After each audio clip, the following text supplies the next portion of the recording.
오늘 우리 정교인 수양회를 떠나는 날인데요. 참 비록 짧은 1박 2일이지만 우리가 다시 이 시간을 통해서 복음의 열정을 우리 가운데 좀 일으키는 그리고 회복되는 그러한 기회가 되길 간절히 소원합니다. 그러기 위해서 오늘 기도하면서 이 말씀을 준비했는데, 왜 우리는 이 영혼 구원과 복음의 열정이 일어나야 하는지에 대해서 나누고자 합니다. 그 이유는 그것이 바로 이 세상에서 가장 중요한 것이기 때문에 그렇습니다. 네. 그 메어 피셔라는 그 사람이 있었는데, 그 사람은 그 프로페셔널 다이버이고 프로페셔널 트레저 헌터입니다. 네. 그 세계 여러 나라에서 그 보석이 숨겨진 곳을 찾아서 그것을 찾는 그러한 사람들이 있습니다. 네, 이 사람이 이 1622년도에 침몰한 배를 찾아서 발굴해서 그 이제 플로리다 키 웨스트에서 침몰했어요. 그 배가 어떤 배였냐면, 옛날에 그 스페인에서 남미에서부터 이제 그 금과 은과 에메랄드 같은 것을 많이 싣고 스페인으로 가는데 허리케인을 만나가지고 침몰한 그런 기록이 있었습니다. 키 웨스트에서. 그래서 그것을 찾아서 다이브를 할 줄 아는 사람이니까 내려가서 찾았어요. 지난 1985년도에 찾아서 그것들 뭐 다 건지지 못했지만 그래도 많이 건져 올려냈는데, 그 가치가 $450 million 정도 된다고 합니다. $450 million 4억 5천만 불. 상상이 가십니까? half a billion dollar입니다. 굉장한 어마운트인데, 문제는 뭐냐면 그걸 가지고 수가 붙었어요. 고소. 그러니까 플로리다 주에서는 그것이 자기네들 거는 이게 우리 주. 왜냐면 우리 플로리다 주에 있는 그 바닷가에서 꺼낸 거니까 이건 우리 주 거다. 그 사람 아니다. 이것은 내가 발견한 거니까 내 것이다. 그래가지고 수가 붙어가지고 계속 그게 옥신각신하면서 대법원까지 올라갔습니다. 그래서 1985년도에 발견을 했는데 1992년인가 3년에 이제 결정이 나서 이겼어요, 이 사람이. 대법원에서 이겼습니다. 그래서 자기가 갖게 되었는데, 문제는 뭐냐면 그 다음에 죽었습니다, 이 사람이. 그래서 결국 온 세상을 얻고도 누리지도 못하고 죽었습니다. 오늘도 이 많은 그 트레저 헌터가 있다고 합니다. 그래서 세계 여러 나라에 다니면서 보물 찾는 그러한 사람들이 그 숨은 보화를 찾고 있다고 합니다. 오늘 예수님의 비유에서 보면 어떤 사람이 밭에서 이 숨겨진 보화를 찾았습니다. 그 당시에는 땅에 이 보물들을 숨겨놓는 일이 그렇게 이상한 일이 아니었다고 합니다. 왜냐하면 그 당시에는 은행이 그렇게 뭐 발달된 그런 시대가 아니었기 때문에 돈을 많이 갖고 있거나 아니면 재산을 많이 갖고 있거나 아니면 금은 보화 이런 보석들을 어디에다 놓을 데가 없으니까, 숨겨놓을 데가 없으니까 이런 땅에다가, 자기 밭에다가 이렇게 깊게 어디에다가 이렇게 숨겨놓는 경우가 이렇게 많이 있다고 합니다. 뭐 오늘도 제가 얘기 들어보니까 우리 한인 이민자들이 그 집에다가 이렇게 캐시를 갖다가 스태시 많이 해놓는다고 그러더라고요. 그것도 냉장고 어느 데다가 이렇게 뭐 동뭉치를 집어넣는다고 그러더라고요. 전 들었는데. 여기, 그래서 세리토스에 한때는 강도들이 한인 집만 많이 털었다고 합니다. 그 중에서 혹시 당하신 분 계시는지 모르겠는데. 이렇게, 그때는 이렇게 저축을 하려면, 돈을 저축하려면 땅에다가 이게 숨겨놨다고 합니다. 그런데 문제는 뭐냐면, 시간이 흐르면은 그 주인이 갑자기 죽을 수도 있습니다. 아무한테도 얘기도 안 하고, 그 다음에 또 뭐 전쟁을 당해서 무슨 포로를 끌려갈 때도 있고요. 그러니까 보석은 아직도 남겨져 있는데 주인이 없어진 거예요. 그런 경우가 종종 있습니다.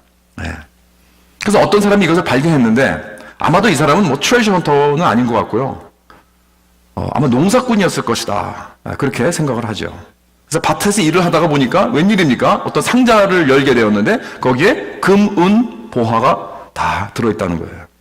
그러니까 이 사람이 싱글벙글하면서 다시 묻어둡니다. 싹 묻어두고 기쁘게 달려가서 자기가 가지고 있는 모든 소유를 다 팝니다. 리퀴데이트 하는 거예요. 그래가지고 캐시를 만들어서 그 밭을 삽니다.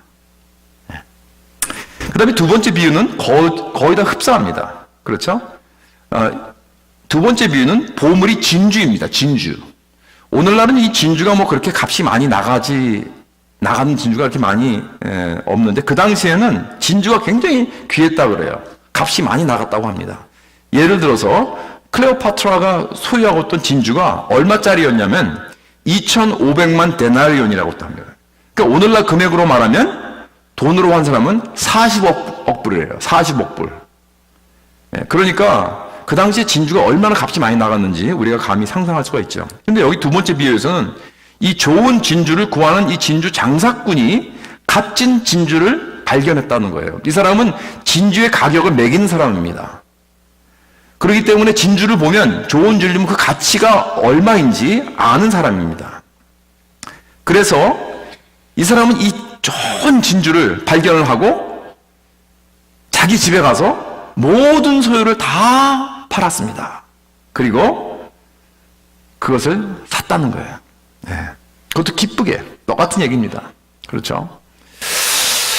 그러니까 이 두 사람은 자기가 그동안 가지고 있었던 모든 소유물, 자기가 그렇게 귀중하게 여겼던 모든 것들, 그런 것들을 다 합해서 그걸 다 완전히 팔고 버려도 그래도 이 진주, 값진 진주와 이 보화는 더 값어치가 많이 나가는 걸 알았습니다.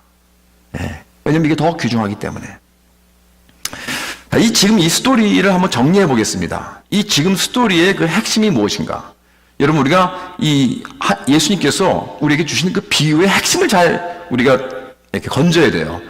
다른 데에 이렇게 우리가 초점을 잃으면 안 됩니다. 가령 예를 들어서 왜 지금 이 비유가 무슨 어떤 비즈니스 택틱에 대해서 얘기하는 게 아닙니다. 이 사람이 이 보석을 발견을 했으면 땅에서 그러면 이걸 주인에게 갖다 주든지 뭐 그 땅 주인에게 얘기를 해야 되는데 뭐 이런 식으로 생각하면 안 돼요. 지금 그게 중요한 포인트가 아닙니다. 중요한 포인트는 뭐냐면 귀한 모든 것을 무언가 중요한 것을 발견했다는 거예요. 그러니까 자기들 마음에 큰 깨달음이 왔습니다. 뭔가 그 영혼에 빛이 들어왔습니다. 다른 사람이 보지 못하고 볼 수 없는 것을 봤습니다. 그리고 그것의 가치와 아름다움을 이루 말할 수 없다는 거예요. 동시에 다른 사람들은 그걸 보지 못합니다. 그걸 깨닫지 못합니다. 그래서 이 사람들에게는 큰 계시가 나타난 거예요. 정말 귀한 것을 보았다는 것입니다. 그렇죠? 그 두 번째로 뭐냐면 이 사람들이 깨달은 것은 그것을 얻으려면 내가 가지고 있는 모든 것을 다 팔아야 된다. 다 없애야 된다. It costs everything. 내 모든 갖고 있는 모든 것, 내가 그동안 중요하게 여겼던 모든 것을 전부 다 리스크를 해야 된다는 거예요. 다시 말해서 everything must go. 다 let go 해야 됩니다. 이것을 얻으려면 이건 다 it costs everything. 내가 가지고 있는 모든 것을 다 let go 해야 된다는 것입니다. 이걸 깨달았어요. 마지막에 세 번째로 그렇게 해서 다 희생하고 다 버리고 다 팔고 난 다음에 얻은 이것은 그 보화를 얻고 나면 그것은 자기가 희생했던 모든 대가보다 더 귀한 것, 더 큰 것이라는 것을 깨달았습니다. 비록 내가 모든 것을 희생하고 기법했지만 내가 얻은 것은 그보다 훨씬 더 큰 것이다. 훨씬 더 값진 것이다 이거예요. 그렇기 때문에 이런 전체적인 관점에서 볼 때 그들은 기뻐하며 자기 것을 팔을 수 있습니다. 기뻐하며 나갔다는 거예요. 그렇죠? 내가 잃어버린 것만 보면은 슬프고 가슴 아프죠. 원통하고 서럽죠. 그러나 내가 얻게 될 그 보화, 그 값진 진주가 포함되어 있는 전체적인 픽처를 볼 때, 전체적인 그림을 볼 때 나는 기쁘게 버릴 수 있다는 겁니다. 이것은 너무나 기쁜 일이라는 거예요. 다 기쁘게 즐겁게 기법할 수 있다는 것입니다. 그렇다면 기쁘게 자원해서 얼마든지 다 내려놓고 희생할 수 있다는 거예요. 여러분, 여기 이 순서가 중요합니다. 이 사람들이 다 희생하고 나니까 나중에 얻고 보니까 기뻐하지 않았습니다. 그 가치를 보고 먼저 기쁨으로 가서 완전히 잃어버린 거예요. 기쁨으로 가서 다 팔았다 그러는 거예요. 그렇죠? 그 보화의 가치를 보고 알고 먼저 기뻐했다고 그랬습니다. 그러니까 자기 소유를 다 팔기 전에 벌써 기쁨이 온 거예요. 왜냐하면 이제 앞으로 장차 나에게 올 그 놀라운 그 귀한 보화, 그 값진 진주, 그것을 보고 그것을 바라보고 거기에다 초점을 맞추니까 내가 이것을 얼마든지 즐겁게 기법할 수 있다는 것입니다. 이것이 이 두 비유의 핵심입니다. 앞으로 나에게 올 것을 알고 기뻐하며 자기의 소유, 즉 자기가 그동안 소중하게 여겼던 모든 것들을 다 버린 것입니다. 이것이 이 두 비유의 메인 포인트입니다. 자, 그렇다면 이 세 가지 포인트가 우리에게 어떤 의미를 주고 있는가? 한 가지 보면서 오늘 은혜를 나누고자 합니다. 첫째로 이 두 사람은 밭에 감추인 그 보화를 보고 또 아주 값진 보화를 보고 그 가치를 본 거예요. 얼마나 귀중하다는 걸 봤습니다. 세상이 볼 수 없는 그 무언가를 발견했습니다. 그리고 그들이 발견한 것은 지금 그들을 완전히 바꿔놓아버렸습니다. 그들의 퍼스펙티브를 바꿨습니다. 그들의 목적을 바꿨습니다. 완전히 기본적에서부터 완전히 그들의 본질이 완전히 흔들려진 거죠. 그들의 중심에서부터 뭔가 완전히 변화가 일어났습니다. 순서가 뒤바뀌었어요. 우선순위가 바뀌었습니다. 그렇죠? 그래서 여태껏 내가 중요하다고 여겼던 것들, 여태껏 내가 붙잡고 있던 것들을 그거 다 내려놨다는 거예요. 마치 예를 들어서 내가 운전하고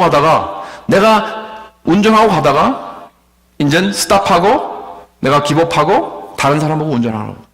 당신이 운전하세요. 많은 경우 우리는 우리 인생의 삶을 내가 운전하고 다니다가 예수님이 옆에 태우고 다닙니다. 예수님 여기 계세요. 내가 운전하겠습니다. 네. 그러다 이제는 내려놓고 예수님이 운전하세요. Jesus take the wheel. 그리고 나는 예수님 따라가는 것입니다. 많은 경우 우리는 우리 인생의 의자에 앉아 있습니다. 내가 왕입니다. 내가 주인입니다. 그러다가 어느 순간에 와서 나는 내가 내 삶의 왕이 되고 싶지 않습니다. 내 삶의 주가 되고 싶지 않습니다. 하고 내가 그 의자에서 내려옵니다. 그리고 예수님, take the seat. 당신이 앉으세요. 당신 나의 왕이십니다. 당신 나의 주님이십니다. 그리고 내려오는 그 순간. 여러분, 이것이 바로 내 삶의 중심이 바뀐 것입니다. 여러분, 이것이 구원받는 믿음인 줄 믿으시기 바랍니다. 구원이란 무엇인가? 내가 여태까지 내 삶의 주인이 되어 왔습니다. 여태까지 내 삶에 내가 왕이 되어 왔습니다. 내가 목적입니다. 내가 이유입니다.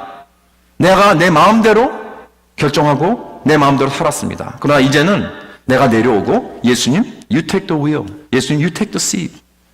예수님, 주님이 나의 주님이 되어 주시옵소서. 이것이 바로 구원 얻는 믿음이라는 것입니다. 사랑하는 성도 여러분, 내가 구원을 받는 믿음이 이렇게 단순간에 이루어지는 거예요. 이루어져 가고 있는 그게 아닙니다. 단순간에 이루어지는 것입니다. 구원받는 믿음이란 점진적이 아닙니다. 내가 그 믿음이 있든지 없든지 둘 중에 하나입니다. 되어가고 있어요 라는 것은 없어요. 마치 임신과 같습니다. 여러분, 임신이 되어가고 있는 게 있습니까? 임신했으면 임신한 거고 아니면 아니에요. 그렇잖아요. 그 임신 테스트 이렇게 하는 게 있거든요. 그 퀴즈 있는데 제가 왜 이런 얘기를 하죠? 혹시 여러분 해보신 분이 있으면 집에서 할 수 있어요. 그 요즘은 좋은 아주 99% correction. 딱 하면 임신은 pregnant 아니면 not pregnant 딱 그렇게 나와요. almost pregnant이라는 건 초이스는 없어요. 여러분, 마찬가지입니다. 내가 구원받은 믿음이 있든지 없든지 둘 중에 하나입니다. 복음은 이렇게 칼 같습니다. 여러분, 문 가까이 올 수는 있지요. 그러나 거기서도 아직 구원의 믿음이 없는 사람들이 많이 있습니다. 아직 그 문 앞에 와 있는데 아직도 마음을 열지 않은 그러한 사람들이 있습니다. 매일같이 옵니다, 교회에. 복음의 말씀을 듣습니다. 그러나 아직도 내 인생의 운전대를 주님에게 양도하지 않고 있습니다. 얼마나 이게 참 원통한 일입니까? 불쌍한 일입니까? 어떤 사람들은 10년, 20년, 30년씩 교회를 다녀도 아직까지도 내 삶의 운전대를 꽉 쥐고 있습니다. 놓지 않습니다. 뭐 할 건 다 해요. 다 들 건 다 듣습니다. 그런 사람들은 저 먼 선교지에 원주민들, 예수님의 이름을 들어보지도 못한 원수민들과 여러분 영적으로 전혀 다를 것이 없습니다. 죄송하지만 구원의 문 앞까지 가 있어도 난 아직도 잃어버린 자입니다. 그렇다면 내가 크리스천이 된다는 것은 그저 어떤 규칙과 규례를 따르는 것이 아닙니다. 어떤 내 라이프스타일을 뭐 바꾼다든가, 어떤 새로운 문화를 내가 채택한다든가, 이런 것이 중요한 것이 아닙니다. 핵심이 그런 게 아니에요. 크리스천이 된다는 것은 하나님의 능력이 내 삶에 완전히 임하는 것입니다. 그래서 고린도전서 4장 20절에 보면 사도 바울이 그랬습니다. 하나님의 나라는 말에 있는 것이 아니다. 하나님의 나라는 능력이 있다. 할렐루야. 여러분, 로마서 1장 16절에도 그랬죠. 내가 복음을 부끄러워하지 아니하노니 이 복음은 모든 믿는 자에게 구원을 주시는 하나님의 능력이 됨이라. 그렇기 때문에 내가 크리스천이 되는 것은 어떤 내 라이프스타일을 바꾸는 그런 것이 아닙니다. 이것은 하나님의 능력이 내 안에 들어와 나를 근본적으로부터 뭔가 변화시키는 것입니다. 나의 목적이 바뀌고 나의 삶의 이유가 바뀌는 것이고 내 중심을 흔들어 놓는 것입니다. 그래서 나의 마음의 변화, 내 삶의 변화가 일어나고 내가 놀라운 능력이 생기는, 전에는 알지 못했던 그러한 능력이 생기게 됩니다. 여러분, 어떤 능력입니까? 놀라운 변화가 일어납니다. 근본적으로 삶의 변화가 일어납니다. 절망에서 희망으로 바뀝니다. 중독에서 풀려납니다. 그 마음속에 하나님의 사랑이 들어오면 그 마음이 녹아내려갑니다. 사람을 보고 불쌍히 여길 수 있는, 하나님을 모든 사람을 불쌍히 여길 수 있는 그런 마음이 생기게 됩니다. 그리고 관계가 회복이 됩니다. 하나님을 사랑하고 사람들을 사랑합니다. 여러분, 그리고 사람들이 모여서 기도가 시작이 됩니다. 기도가 시작돼요. 그 사회는 놀라운 변화를 일으키는 그러한 모습들이 우리는 볼 수 있습니다. 그 트랜스포메이션이라는 그 기독교 기록 영화가 있습니다.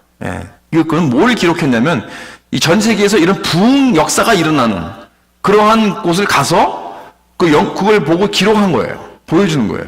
어떠한 일들이 일어나는 거예요. 이 크리스천 그 기록 영화인데 그걸 보면 이 과테말라에서 예를 들어서 한 마을에 그 마을이 놀라운 변화가 일어났어요. 한 15만 5천 명 정도 사는 뭐 이렇게 크지도 않고 이렇게 작지도 않은 마을인데 한 15,000명 정도 사는 그런 산 속에 있는 마을이에요.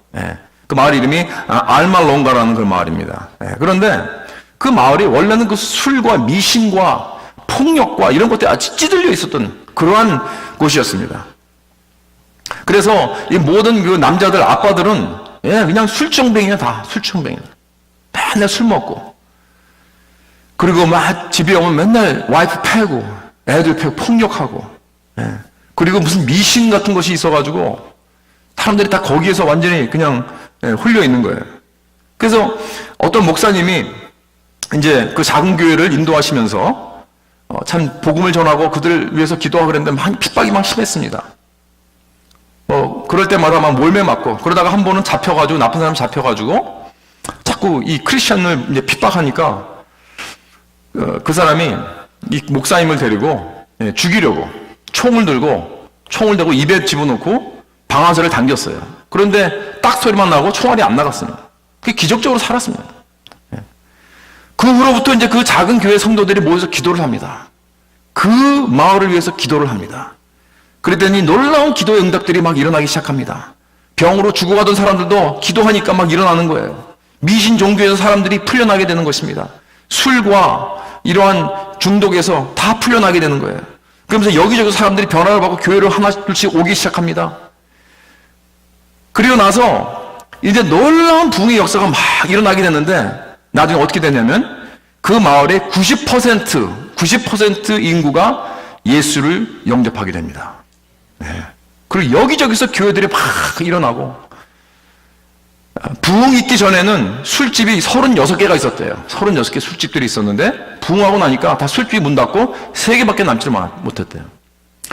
부흥 전에는 감옥들이 한 4개가 있어가지고 항상 꽉꽉 찼는데 부흥 후에는 감옥에 사람들이 없는 거예요. 범죄가 없어지니까 감옥이 다 문 닫았습니다.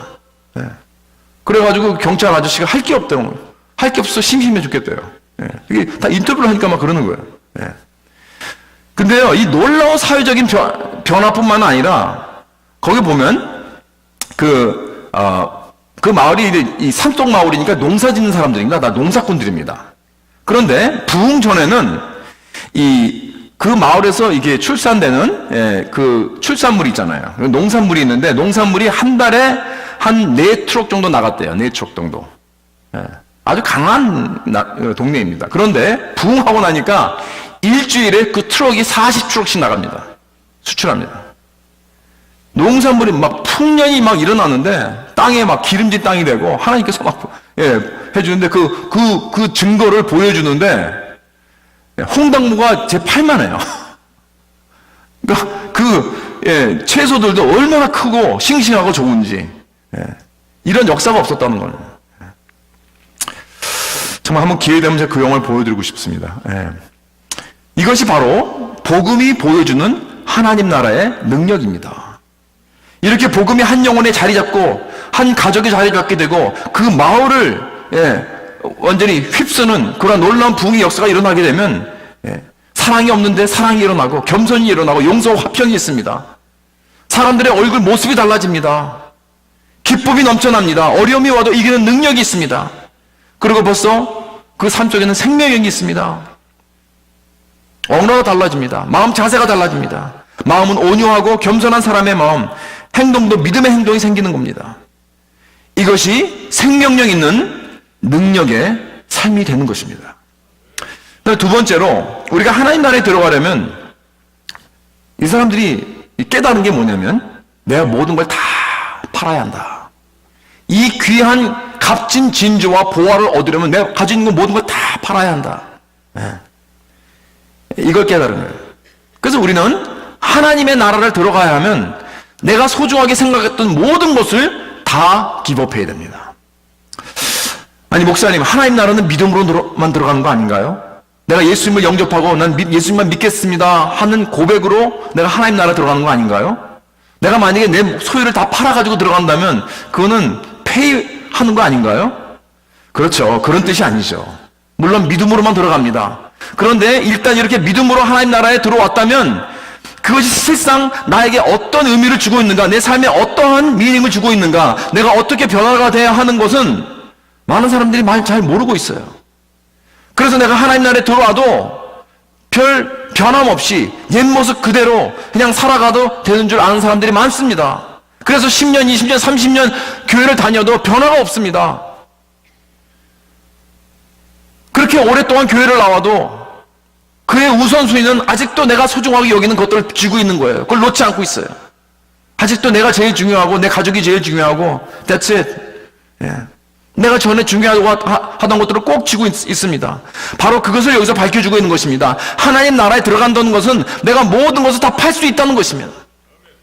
이건 무슨 뜻인가? 이 말은 내 삶 속의 모든 것을 다 보고 내가 그동안 중요하게 여겼던 모든 것들, 내가 가지고 있던 모든 것들, 내 소유물들 이런 것들을 보고 나서 예수님을 보는 것입니다. 그리고 비교하는 거예요.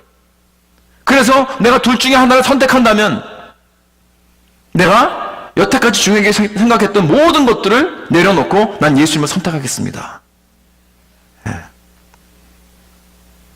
우리가 맨날 찬양 부르잖아요. 내가 주인 삼은 모든 건 내려놓고 내 주 대신 주 앞에 나가. 내가 사랑했던 모든 건 내려놓고 주님만 사랑해. 여러분 다 내려놓을 수 있어야 합니다. 우리가 가장 중요하게 생각하는 것 여러분 기법할 수 있습니까? 내가 예수님만 난 만족합니다. 난 예수님만 택하겠습니다 하는 그러한 마음이 있습니까? 근데 여러분 내가 중요하게 생각하는 꼭 물질만이 아니더라고요. 어떤 사람은 나의 이미지가 중요합니다. 내 페이스가 중요합니다. 자기 체면이 중요합니다. 자기 위신이 중요합니다. 어떤 공적인 장소에서 하나님과 함께 내가 아이덴티파이 하지 못한다면, 내가 크리스천이라는 것을 나타내지 못한다면, 왜? 내가 불리하니까, 내 이미지에 손상이 될 테니까, 어떤 비즈니스에 이건 좋은 프랙티스가 아니니까. 그런다면 어쩌면 여러분은 여러분의 이미지가 예수님보다 더 중요합니다. 저 사람이 나를 어떻게 볼까? 내가 만약에 크리스천이라는 걸 알면 저 사람이 나를 어떻게 볼까? 그게 두려워서 꼭꼭 숨는 사람들이 있습니다. 내가 내 이미지와 그리스도와 선택을 해야 한다면 나는 그리스도를 버리고 내 이미지를 붙잡겠다. 그러는 거예요. 여러분 이것을 볼 때 많은 경우 우리들은 하나님에게 순종하는 것이 아니라 그냥 동의하는 것입니다. 내가 여태까지 나는 하나님에게 순종한다고 생각해 왔는데 그게 순종이 아니었구나. 그저 동의하는 거였구나. 여러분 이거 깨달아야 돼요. Big difference. 여러분 동의하는 건 뭐냐면 내가 옳다고 생각하니까, 내가 동의하니까, 나도 그렇게 생각하니까 하는 것은 그건 순종이 아닙니다. 진짜 순종이 뭐냐면 하나님이 하라고 하셨기 때문에 하는 거예요. 내가 동의하지 않아도, 내가 원치 않아도, 내가 좋아하지 않아도 하나님이 그렇게 해라고 하셨기 때문에 나는 합니다. 이게 진짜 순종입니다. 나에게 도움이 되니까, 내가 베네핏을 얻으니까, 또는 내가 상황을 봐서 한다면 그건 순종이 아닙니다.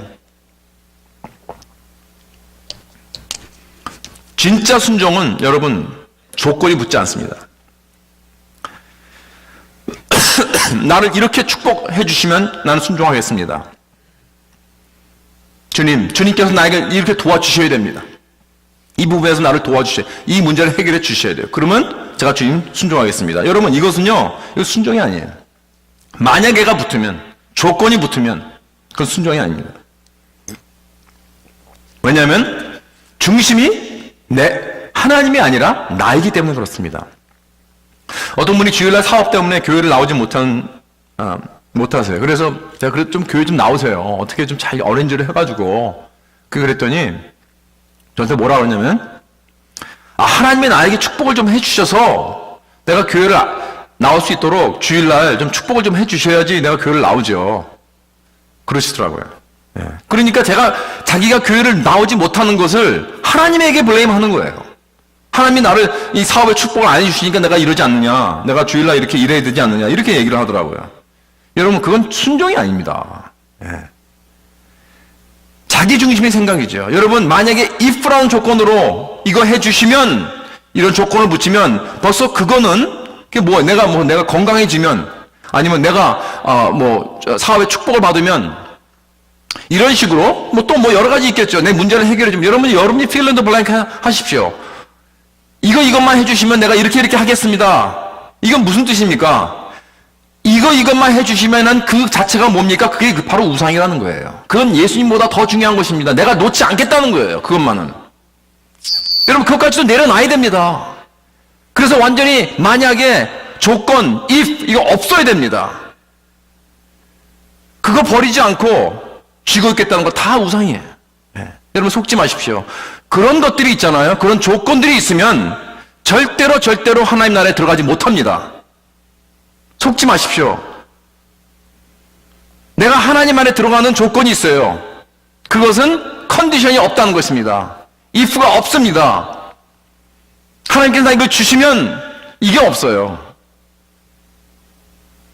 하나님은 all or nothing입니다. It's all or nothing. all은 해야 돼요. 전부 다 아니면 아무것도 아닙니다. 하나님은 우리에게 말씀하십니다. 10계명을 받으려면 10개 다 받아야 된다. 9개까지는 내가 받겠습니다. 그럼 이건 내가 못 받겠어요. 이건 내가 동의 안 합니다. 90%면 됐잖아요? 90%면 그건 A잖아요, A. 그럼 받아줘야 되는 거 아니에요. 하나님께서 뭐라고 하셨냐면, 예? 야고보서 2장에 누구든지 온 율법을 지키다가 그 하나를 범하면 모든 것을 범하게 된다. 그랬어요. 모두 범한다 그랬어요. 그러니까 하나님은요, all or nothing입니다. 성경 말씀도 전부 다 믿던지 아니면 믿지 말던지, 나는 99%는 믿는데 그 1%, 그거는 좀 요즘 시대에 맞지 않아. 난 그건 받아들이지 못하겠어. 99%는 그거 괜찮지 않아요? 아닙니다. 그러면 다 믿지 않는 거예요. 네, 속지 마십시오. It's all or nothing. 다 순종하든지 아니면 말든지. 마찬가지로 내 모든 것을 다 팔고 버릴 각오가 되어 있어야 합니다. 순종에는 조건이 없어야 합니다. 네. 이것이 하나님 나라에 들어오는 조건이라는 것을 꼭 우리는 기억해야 됩니다. 마지막으로 그렇게 완전히 내 모든 것을 다 팔아서 그 귀한 보화를 샀다면 그것처럼 좋은 것은 없다는 것입니다. 그것처럼 좋은 건 없어요. 이 비유에서 좋은 소식은요, 그들의 평가한 그 보화의 그 진주와 가치는 이루 말할 수 없이 크다는 거예요. 자기가 가지고 있는 모든 거 다 팔아도 아무것도 아까울 게 없다는 거예요. 왜? 너무나 귀하기 때문에.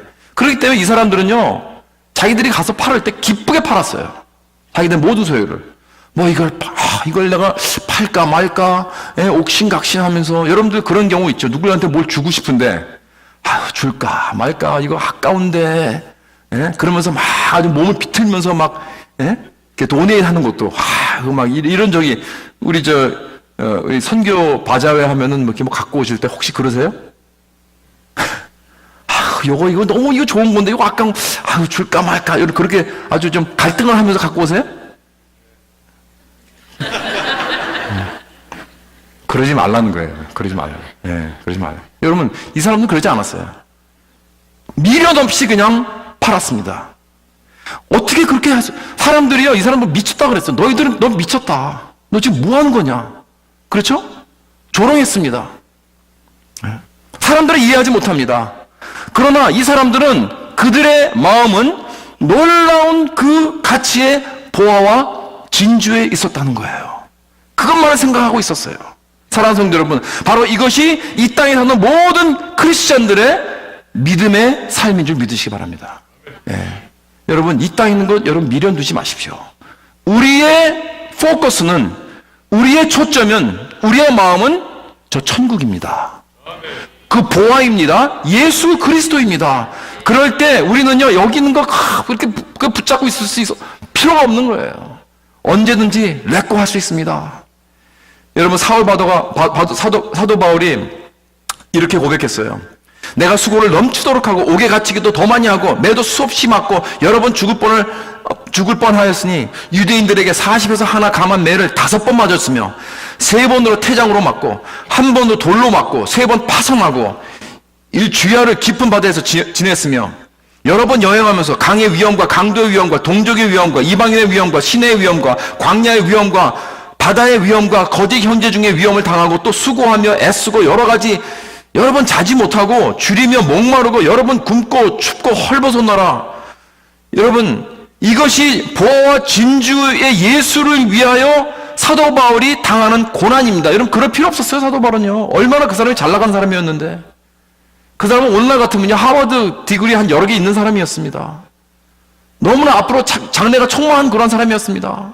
똑똑하고 돈 많고 정말 앞으로 정말 이 유대인들의 리더가 될 수 있는 그런 사람이어서 존경받고 그런 사람이면 다 그 사람 뭐라 그랬냐면 나의 모든 것도 이게 다 모든 것도 뭘로 여겼다고요? 배설물로 여겼다 그랬어요. 왜?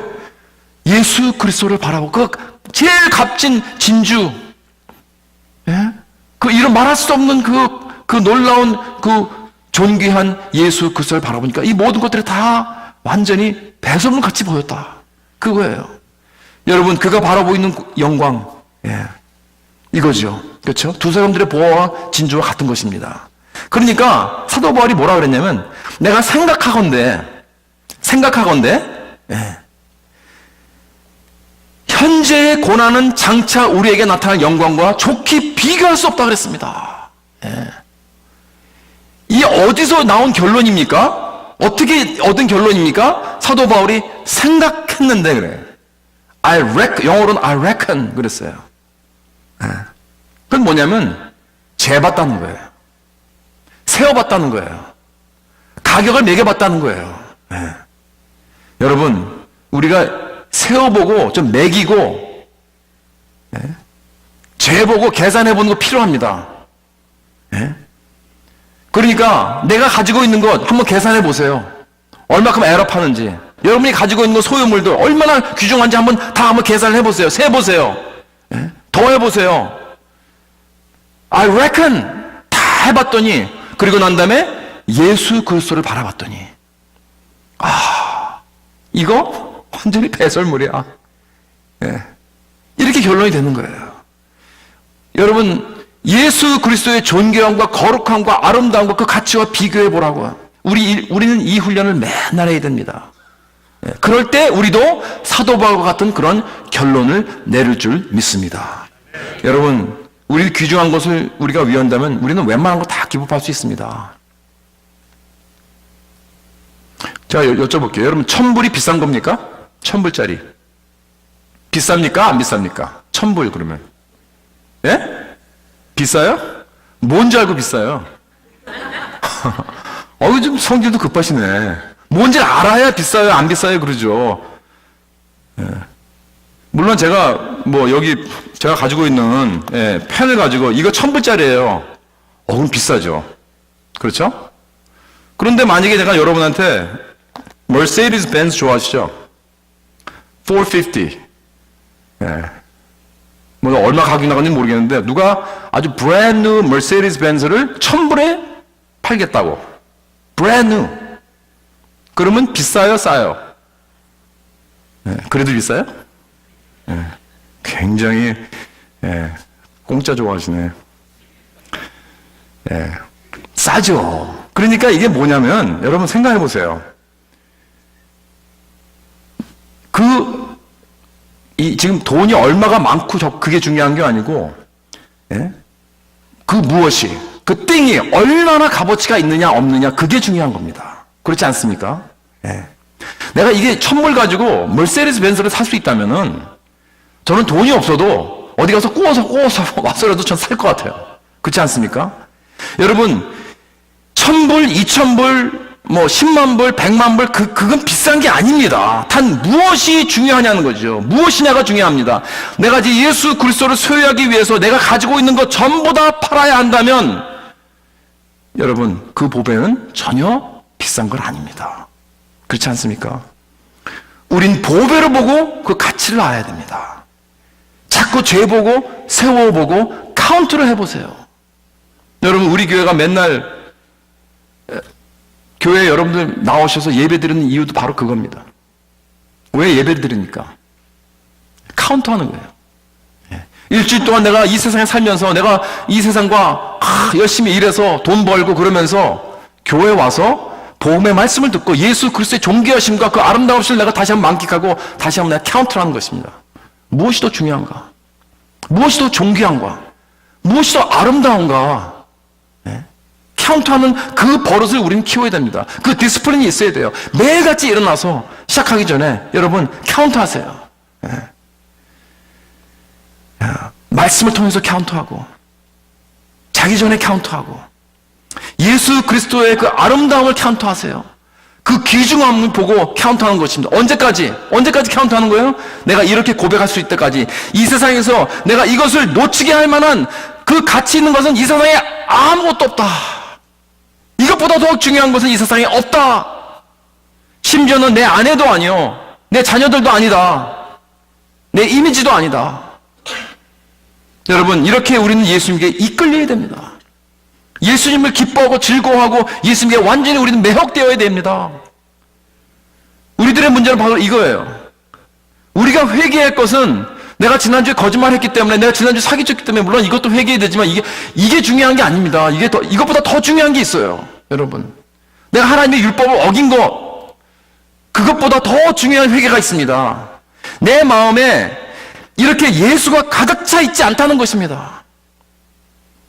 예수님을 사랑하는 마음, 예수님을 존귀히 여기는 마음, 예수님을 아름답게 여기는 그 마음이 없다는 거예요.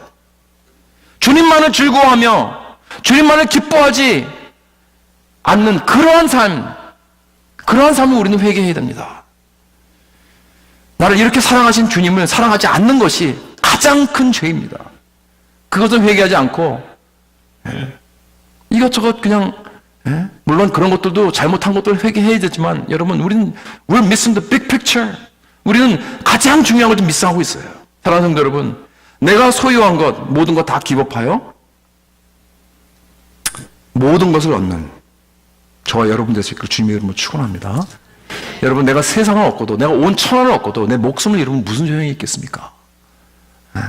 이 세상에서 가장 값진 것, 우리 주 예수 그리스도를 매일같이 존귀하게 아름답게 여기고 그분만을 내가 mesmerize 돼서 attract 돼서 그분만을 기뻐하고 내 마음속에 그분만을 채우는, 그래서 정말 이 세상의 모든 것을 다 얻는 그러한 저와 여러분 되시길 주님의 이름으로 축원합니다.